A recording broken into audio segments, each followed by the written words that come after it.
देशातील शिक्षण व्यवस्थेतील भ्रष्टाचार, गैरव्यवस्था आणि वारंवार समोर येणाऱ्या पेपरफुटीच्या घटनांविरोधात काँग्रेस खासदारांनी शुक्रवारी संसद भवनाच्या मकरद्वारावर जोरदार आंदोलन केले।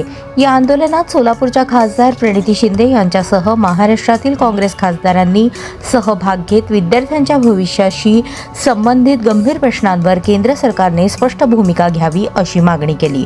आंदोलनादरम्यान खासदारांनी शिक्षण व्यवस्थेतील कथित अनियमितता, परीक्षांमधील पारदर्शकतेचा अभाव आणि विद्यार्थ्यांच्या भवितव्याशी होणारी तडजोड या विरोधात आवाज उठवला। केंद्रीय शिक्षण मंत्री धर्मेंद्र प्रधान यांच्या राजीनाम्यानंतरही शिक्षण क्षेत्रातील मूलभूत समस्या कायम असल्याचे सांगत व्यापक, पारदर्शक आणि उत्तरदायी सुधारणा करण्याची गरज त्यांनी व्यक्त केली। यावेळी महाराष्ट्रातील MHCET अभियांत्रिकी प्रवेश परीक्षेचाही मुद्दा उपस्थित करण्यात आला।